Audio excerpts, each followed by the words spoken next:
All right, joining me now to give his take on this move by CVS and Walgreens is Justin Danhof, head of corporate governance at Strive Asset Management, who is one of the nation's leading corporate activists with vast experience in shareholder engagement and proxy voting, and has been holding woke corporate America accountable. Justin, welcome back to Washington Watch. Good to see you. It's great to see you, Tony. I appreciate the honor of joining you on this topic. It's very important. So let's talk about this. We just announced this. We're just now putting this out. This petition to show Walgreens and CVS that there's opposition to their selling these pills.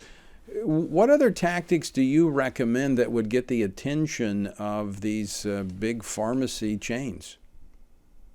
Yeah, well, every couple of years in America, we hold political elections in the month of November. And actually, there are thousands of elections that take place every year that have just as much effect, I would argue, on our collective culture. And these happen at annual shareholder meetings. And so I think that the shareholders of CVS and Walgreens really need to show up, because you know who's on those ballots? It's not presidents and congressmen and senators. It's the board of directors.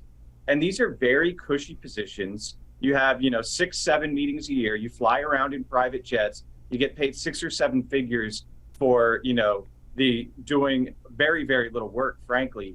But the shareholders have that vote and the ability to hold these board members accountable if you want to speak up for your values and your beliefs with your voting dollars. You are seeing progress on this front. This is something you've been doing for a while, and I've been watching this transformation of big business. I used to be a big supporter of business when I was in office because their values pretty much aligned with me. Free markets, they did their business, they left everything else alone. But now they've moved into pushing what is described as this woke agenda. There is an awakening that appears to be taking place among conservative Republican lawmakers. And I think, if you use the term divorce, there's certainly a division that's coming. And I think big business is going to, I think they're in for a shock, in my view. Yeah, I think that's right. And I think it's because they stepped out of line with the system that the founders created. I want to echo something that Mary said, that Americans need to use their voice. Because our founders set up a system that gave everyday citizens a voice. And that was through voting for politicians that would go to state houses and go to Washington, D.C. to advocate on behalf of our values. And one part of that tripart system was then the judiciary, where we gave our president the authority to appoint, then through the approval process of the U.S. Senate, a Supreme Court. And so the people have used their voice and spoken at the ballot box, through their constituents, and then through those appointed judges. And so what's happened is corporate America has interjected themselves in our tripart system of government, and they've stolen the voice of everyday citizens by acting as an emperor and making decisions on behalf of them when they were never part of the system to begin with. But historically, these big corporate giants have sought favorable regulatory and tax policy from Republicans who, as I said, we believe in free markets. We don't like a lot of regulation. But they've been taking their profits then and giving them away and sowing them into leftist ideas when it comes to governance, the environment, and social policy. And you have governors like Ron DeSantis that are saying, enough. We're not going to help you and hand you a club to beat us over the head with. Yeah, that's right. I think that state actors have a really important role to play in this situation. We've seen for more than a decade plus, CalPERS in California, for example, the New York comptroller in New York, they've taken very activist positions with the money of the pensioners in those states, whether it's putting up board members or shareholder proposals to push their pet ESG causes. Well, I think there has been an awakening that red state money doesn't have to follow the same line, that they can use those pension funds to vote the values and engage with corporations on the values of the pensioners in those states as well. And I find it very welcome.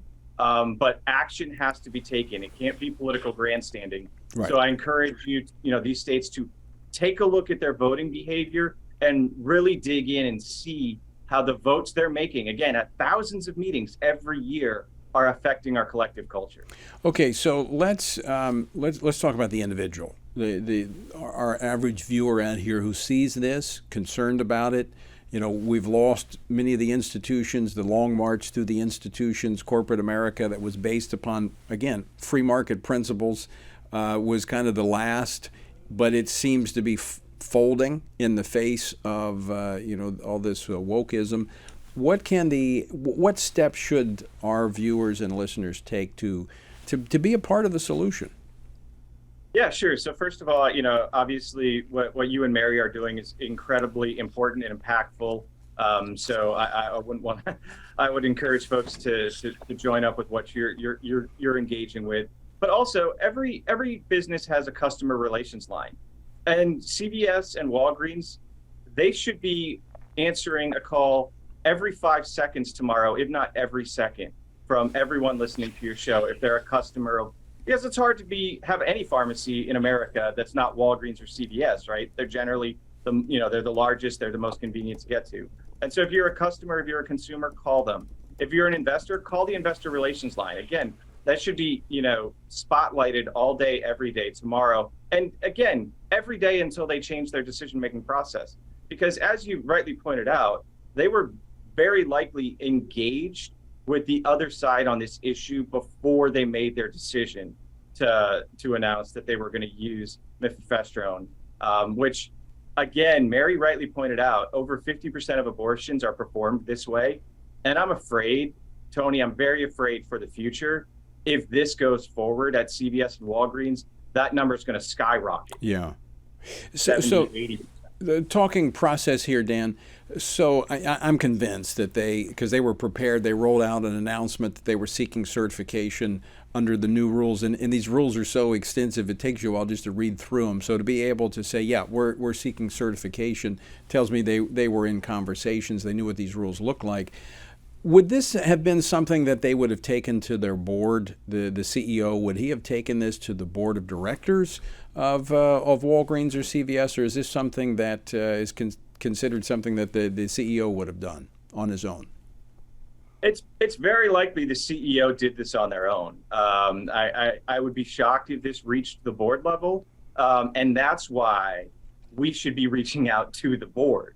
Because the board can hold the CEO accountable. They're one of the very few actors, but the board is accountable to the shareholders. Okay. Right. It is sort of like a democracy in that way. Like, just like politicians are responsible to the American electorate, the shareholders with 1 or 2 shares, you don't have to be a large shareholder. You can have a lot of sway in the decision making of corporate leaders. We just need to actually engage and vote in ways that reflect your values.